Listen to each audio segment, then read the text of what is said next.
it. I'm not supposed to lose. Let me see the script.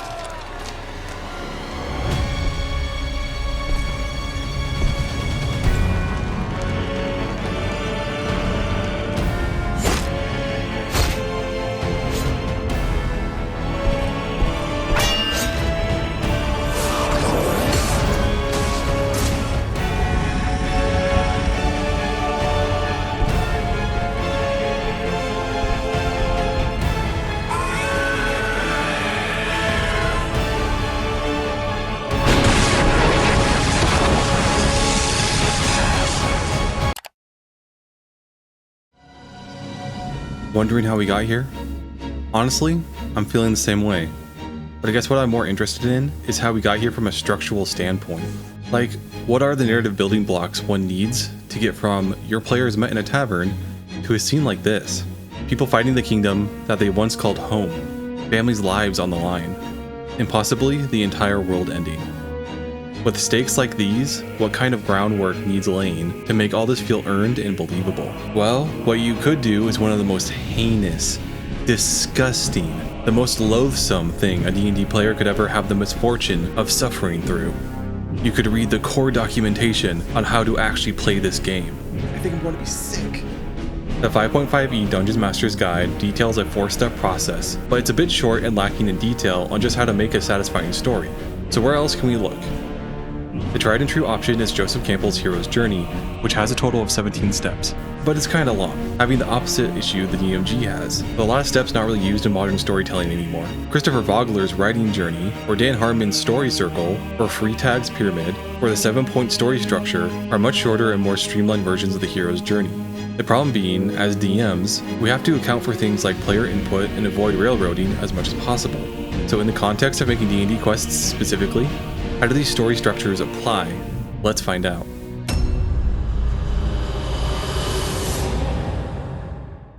I made this part step 0, since in most situations when making a quest for D&D campaigns, you don't need to do this step. I'm just doing this for writers out there who want to learn story structure from this video along with how to write a quest. Also, when I say quest, I'm referring to a larger quest line that spans like 10 to 20 sessions, depending on how often you play and how long your sessions are. This template is meant to be used to design essentially a single arc in your larger campaign, not unlike an arc from anime or a season of TV or a season of one of Dimension 20's D&D games.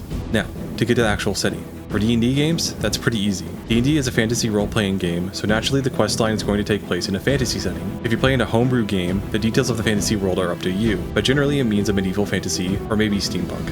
Usually the cutoff point for fantasy is around the colonial era, because after that, technology rapidly develops into what we have today.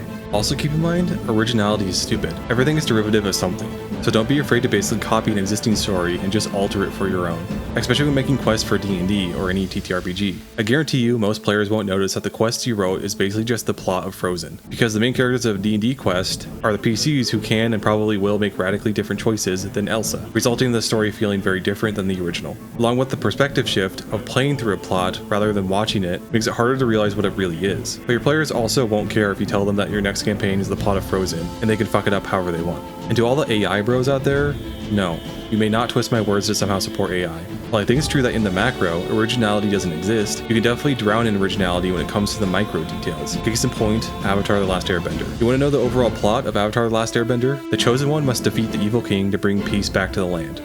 Real fucking original. But when you start looking at the details of the entire thing, you can easily get lost in the world of Avatar. You got Aang being the Avatar, you got war and the 4 nations interacting with each other, you got the magic system that gets pushed further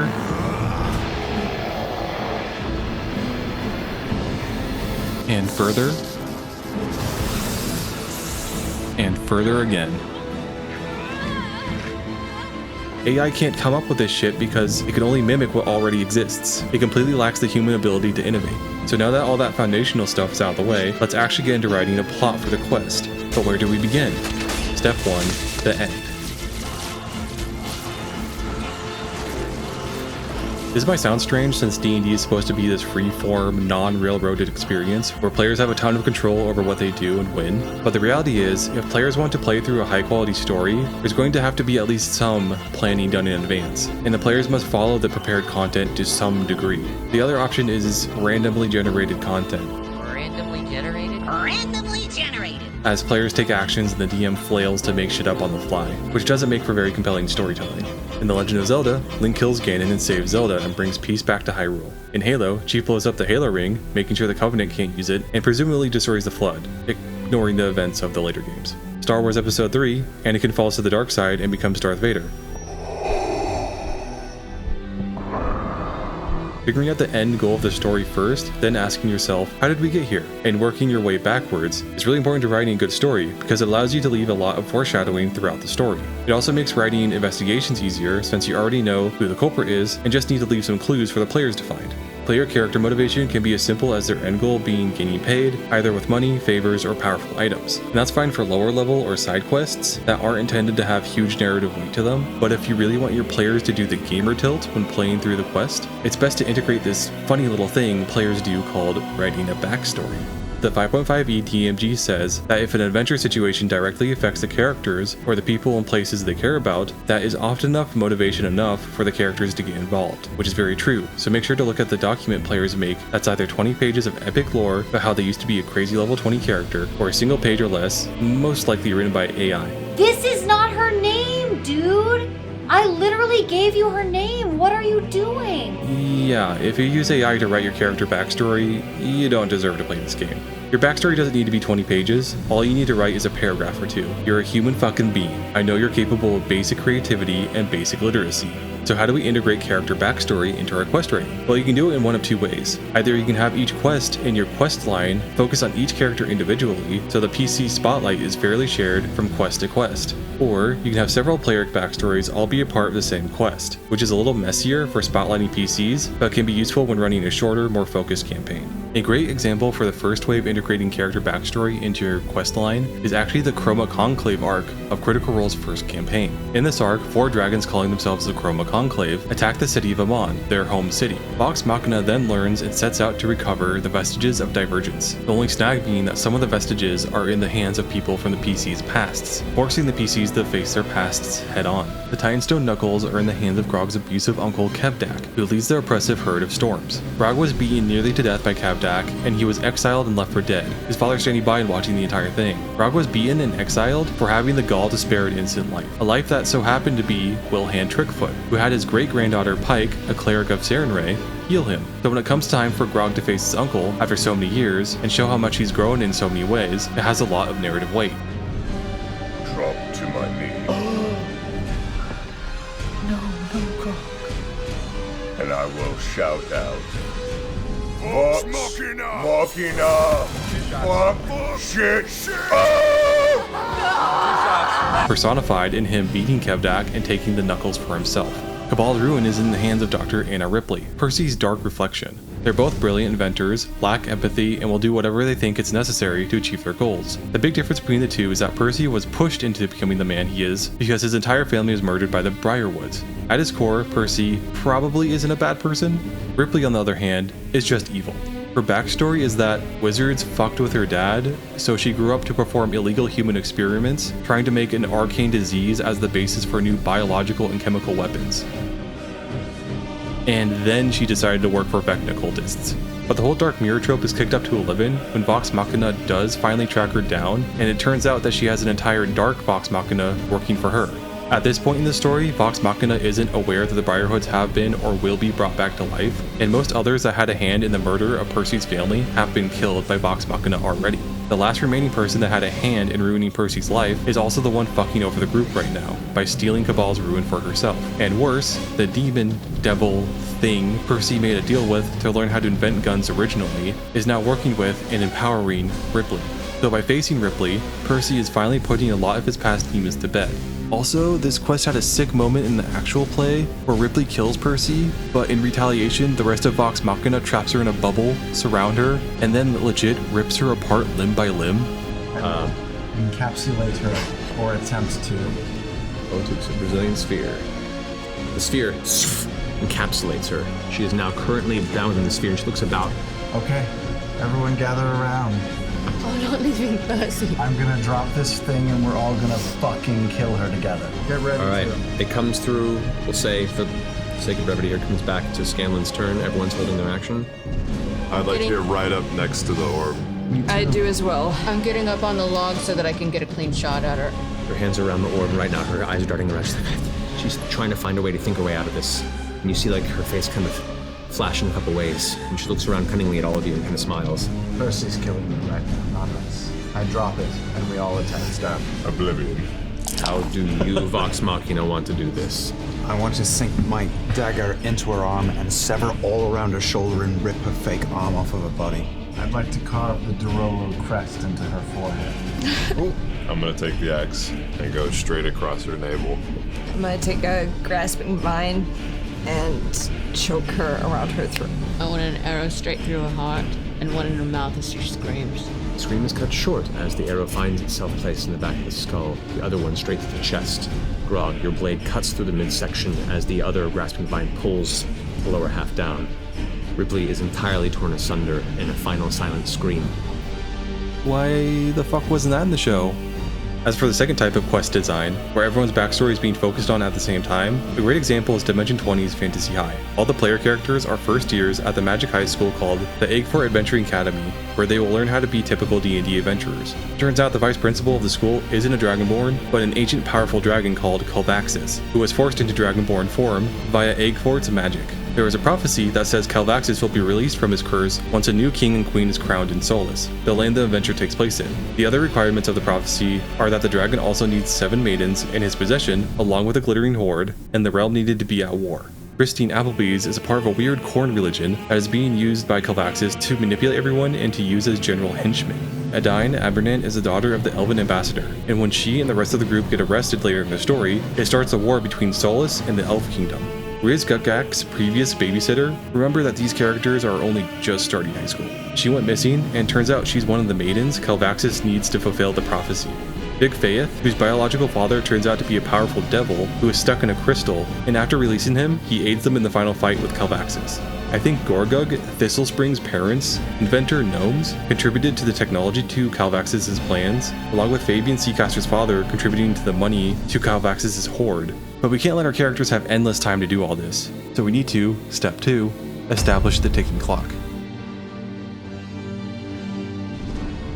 Paramount to making an engaging story is establishing the ticking clock. To do this, you have to give your players a time limit and a major consequence if players fail to complete the quest in time. In Avatar: The Last Airbender, Team Avatar needs to defeat the Fire Lord by the time Sozin Comet returns, or else the Fire Nation will use their crazy amp from the comet and disintegrate any opposition that stands in their way.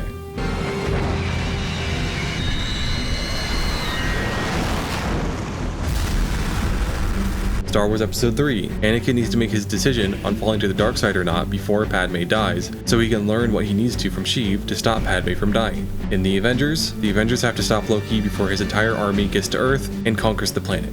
Not having this in your narrative can create situations where pacing of the quest or your story drags or players lose focus. If saving the day has no time limit, or an extremely generous one, then why hurry to save the day?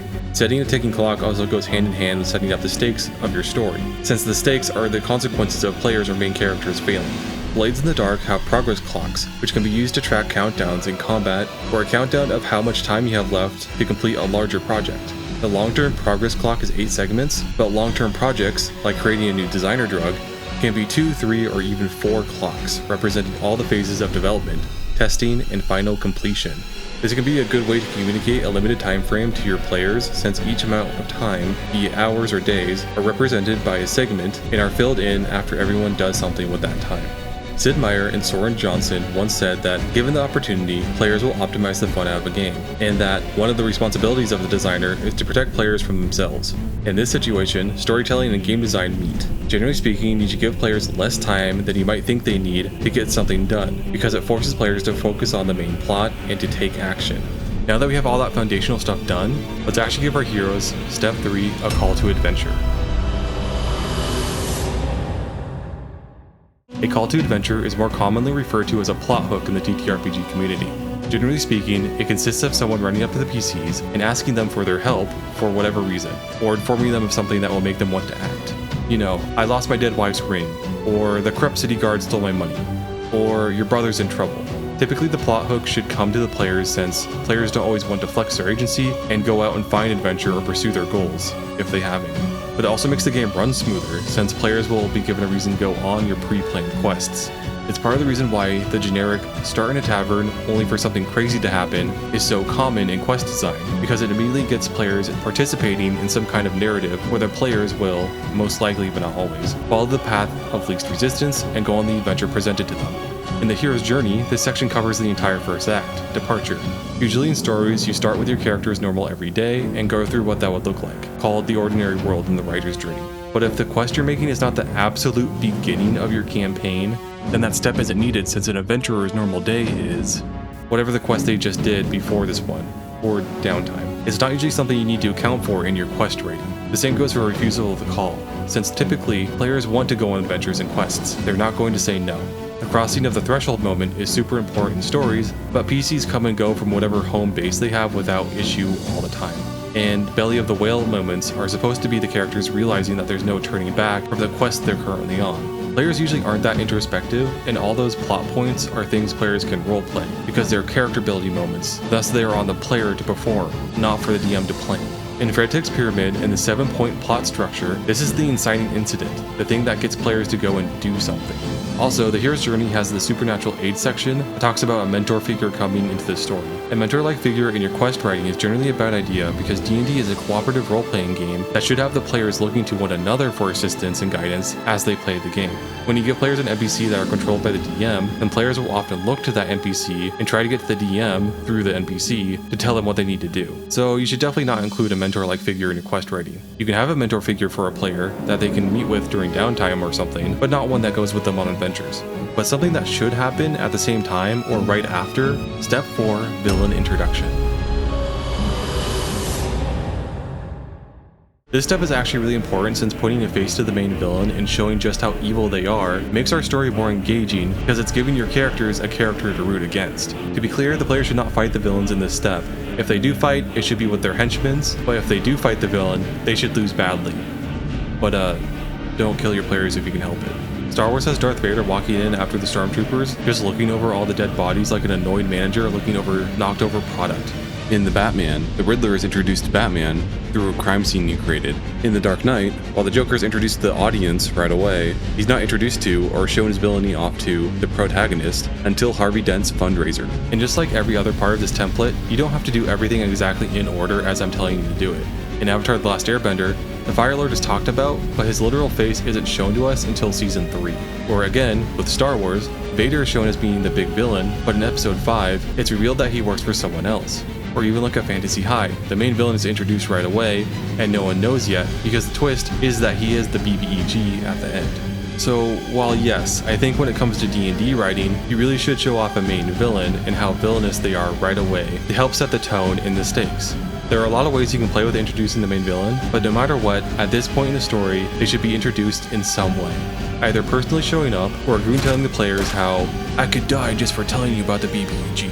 So I guess this step is really about introducing the villainy, or repercussions of the villain's villainy, to the players and motivating them to work against the villain. This brings the first act to a close because the main characters have decided to commit to this path, with everything afterward being Step 5, Trials and Tribulations. This is where the DMG's plan encounter section really comes into play, since this is the section of the adventure where players will engage with travel, combat encounters, social encounters, traps, and puzzles. You essentially just throw a lot of hurdles at the players that they need to overcome to get to the end and achieve their goal. In the hero's journey, there is the meeting of the goddess, where some sort of benefactor appears and gives the players or main character items that will help them on their adventures. I don't think this plot point really occurs much in modern storytelling, but you can definitely include it if you want to. Maybe it can be foreshadowing for later, or if players are really struggling to get through your quest, a benefactor can show up and point them in the right direction. The Woman as a Temptress section is about tempting the main character with carnal desire to try to lead the main characters astray from their adventure, but in D&D writing, that's not really an issue. Players have meta-knowledge of the game and know when they're being tempted and likely won't be interested in such plot points. In the 7-point story structure, this would be the midpoint where the protagonist goes from reaction to action. In Fretic's Pyramid, this is all a rising action. This entire part of the story is considered the second act, and the second act tends to be the longest part of the story. The amount of things you can do in this section of the story are vast and wholly reliant on what your setting and goals are in the story. If you're just doing a dungeon crawl, then all the trials and tribulations are going to be skill checks, traps, and combat encounters. If your campaign is more focused on role-playing and investigation, then all the trials and tribulations might be interviewing suspects and looking for physical clues. Not to mention, this part of the story is most influenced by player action. Like what the 7-point story structure says, this is when player characters go from reactive to active. Thus players need to flex their agency and do things for themselves. So how do we write about that? Well, we kinda can, kinda can't. We can't predict what our players are going to do. All we can do is write down what we think they might do, then brace for when players go off in a crazy direction that not even the best DMs in the world could account for. There are ways we can guide our players to do what we want, like giving them mini plot hooks, not unlike the one we use at the start of the quest line. Players go around looking for where the Thieves Guild hangs out, and after passing some skill checks, they can get a person of interest to talk. That person might tell the party, "I hear a lot of shady figures hang out near the warehouses in the industrial district." It's up to the players to follow that lead, but I don't know why they wouldn't. And then you have your players falling into following your pre-planned quests. It's part of the reason why I'm calling this the Questline template instead of the quest template, because in the Trials and Tribulations section of the Questline, players will probably go on a handful of individual quests that move the overall quest forward. You can also use the Quantum Ogre theory. For those who don't know, the Quantum Ogre is a concept where a DM designs an encounter, like an ogre, ahead of time and places it in the player's path regardless of the direction they choose. It's literally that meme of a cow looking at two paths and both lead to the same thing. While this is most commonly used for encounter design, it can be used for quest design too. At some point during the Trials and Tribulations phase of your story, the villain should become aware of the heroes since they are disrupting the villain's plans and operations, and the villain should begin to work against them. This can technically occur during any time during the Trial and Tribulations phase, but really it should happen towards the end of it because the players will suffer Step 6, the Dark Knight. In Sam Raimi's Spider-Man 1, as soon as Green Goblin learns about Spider-Man's true identity, he goes off to attack and harm his loved ones. In Into the Spider-Verse, Miles Morales' uncle Aaron is shot and killed by Kingpin right when Aaron learns Miles' true identity. In Iron Man 1, Obadiah Stane steals the arc reactor out of Tony's chest to leave him for dead. The Dark Knight is all about the villain striking back at the heroes because they are ruining the villain's plans. For this step, the villain should never just show up and attack the players. The final confrontation is where that happens. The Dark Knight is where the villain attacks something personal to the heroes as a threat. To stop now, or what happened to their loved ones will happen again, or to them, usually resulting in death. In the 7-point story structure, this is pinch point 2, since it's something happening to the main character and the story takes a turn for the worse. This should take place towards the end of Freetag's Pyramid's rising action, because this is all adding up, raising the stakes higher and higher before the big climax. Something like this doesn't actually appear in the hero's journey, which is funny seeing as to how important it is to most modern hero stories. Keep in mind, while I think the villain should be the one making this step occur, because I think D&D quest design is strongest when you have a single central villain to fight against, the story beat doesn't need to be caused by a literal villain. It's a major setback for the hero in some way, that is so detrimental to the heroes that they consider giving up entirely. You know, watch any sports movie where they get to halftime or whatever and they're down by a bunch of points and everyone's just sitting around the locker room just completely dismayed. This step encapsulates the point in your story where your heroes hit rock bottom, completely demoralized. While other steps in this template can be remixed or ignored, I strongly recommend you include this step somehow in your quest writing, because a quest that just works out for the heroes constantly is really boring. I mean, due to the nature of D&D, players will fail checks and suffer setbacks often, but a major one that really gets them to hate the main villain as much as possible right before confronting them makes that final confrontation so much sweeter. Don't get me wrong, there's a lot of situations where this isn't possible, like if the players are fighting against a dragon and the dragon lives on a mountaintop, it has no access to civilization and doesn't want access to civilization. It might have no way to attack the players in a personal manner. At the end of this step, it's where heroes discuss what to do next. They talk about giving up and giving into the abyss. But while the heroes wallow in doubt and darkness, they come to a moment of resolve, that all that they have done so far cannot be for nothing. And if all villains need do is threaten them, to control them, to make them stop being heroes, then they will never be free. No one will. This is where they discuss and conclude that the night is darkest before Step 7, the breaking of the dawn. This step is actually pretty straightforward. The heroes have one final confrontation with the villain and, armed with their newfound resolve and everything they've learned from the Trials and Tribulations, beat up the villain and save the day. You know, if George Lucas wrote this, then all he would need to write is, then they fight. There's a lot of cheating in there. A lot of they fight. Of course, when it comes to D&D, as the DM, you need to make the ultimate combat that makes the villain feel as tough as they're supposed to be.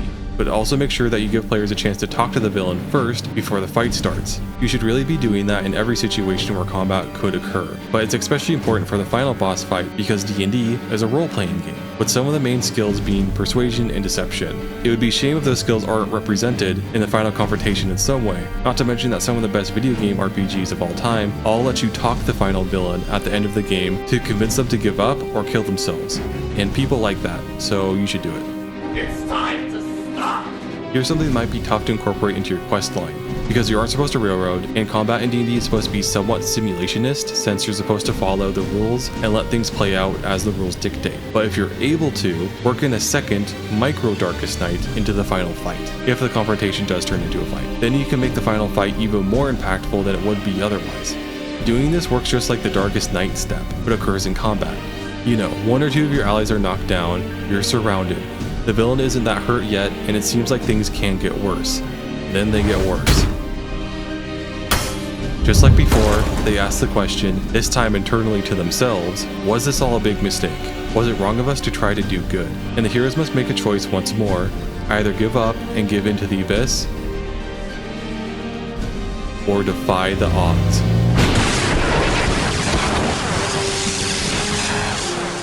But yeah, either way they win. Unless you're trying to make a story that is purposely dark or trying to set up a future story, the heroes usually win, especially when it comes to D&D, with players being the main characters. No one that plays D&D wants to lose, especially when confronting the BBEG. Plus, if they lose, that's probably just a TPK, which sucks. I know you can have alternate ways to handle total player failure, like having all players be captured, but at that point the story ends completely or radically changes. You know, the job of the DM is to challenge the players, not purposely kill them. As for the 7-point story structure, it kinda just ends there. The major conflict is resolved and the antagonist is defeated. In Freytag's Pyramid, confronting the villain was the climax, the following action and resolution being what comes after. In the hero's journey, there's actually a bunch more steps after the climax. Like, confronting the villain in the hero's journey is the atonement of the father part. That's like halfway through Act 2. With Act 3 having a bunch of steps that, not unlike Act 1, you don't need to account for as a DM writing a quest, because they are all character-focused parts of the story, which are on the players to do. When it comes to the magical flight, you might want to actually incorporate it into your quest. The magic flight is basically returning home might be a labor unto itself. If you venture to another plane of existence, you gotta get back somehow. If you fought your way into a military base, you gotta fight your way out again. You stole from a dragon horde, the dragon notices. Rescue from without is an extension of the magic flight. This step just talks about how the hero might need rescuing or assistance on the magic flight, usually from friends or allies you made along the way. And it can make for a nice power friendship moment. The only reason I can think of this part not fitting into a D&D narrative is when it just wouldn't make sense to include. Like, if the final epic battle took place in an open field, why the fuck would the open field fall apart, resulting in the need of a magic flight, you know? It's really up to you and the situation players are in, whether or not the magic flight is needed. After that, it's just general resolution stuff, like what do players do with their money, what did they do with their new fame, what happens to NPCs that helped or hindered them along the way. You can go into a lot of detail about it if you want, and it's a good idea to ask your players what they do in their downtime because generally, you should give players a few weeks to a few months in between quest lines. But in reality, this resolution section is essentially just New Vegas end slides, and they don't need to be more complicated than that, especially if this quest line is not the end of the overall campaign. Yeah, I found a way to talk about New Vegas in this video. You're welcome.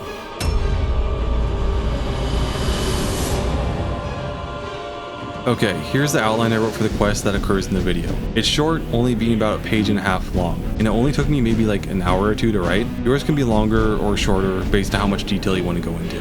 But also, keep in mind that this outline is for the quest line, not individual sessions or quests. For individual quests, you'll likely break up this outline and group things into quests for players to go on. Like, the call to action and villain introduction will likely be a single quest. Each trial in the trials and tribulations section will be a single quest that you can turn into its own outline. The neat part about the quest template is that it can really be used for any scale of story. You can use it to write a single quest, just shorter and more focused, or you can use it to write an entire campaign. Use the template and then use it again for smaller arcs throughout the campaign. It's the quest template all the way down. Also keep in mind that you don't need to use the entire template every time. Maybe for a quest, you want to wait to reveal the villain's identity for the end like discussed before, so you skip the villain introduction. Or maybe your adventurers are speedrunning through your quest and rolling really well all the time. Maybe they have no need for the Darkest Night. That's fine. The only parts of the template that I really think you shouldn't skip over are the first two and the last one. The first two steps are so foundational to the rest of the quest that skipping over them would really make for a far weaker story. You don't need to have a ticking clock if you don't want to, I guess, but again, I really think it will reduce the quality of your quest line if you don't. And a plot hook is, you can't have a quest without it, so. The really cool part is that the questline template is not a set of rules. We figured they were more actual guidelines.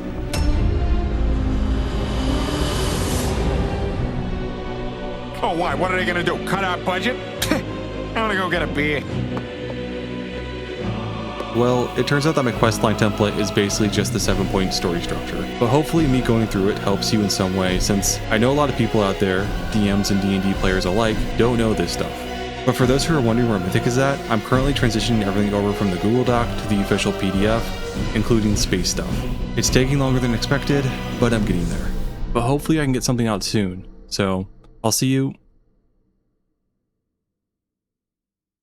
next time.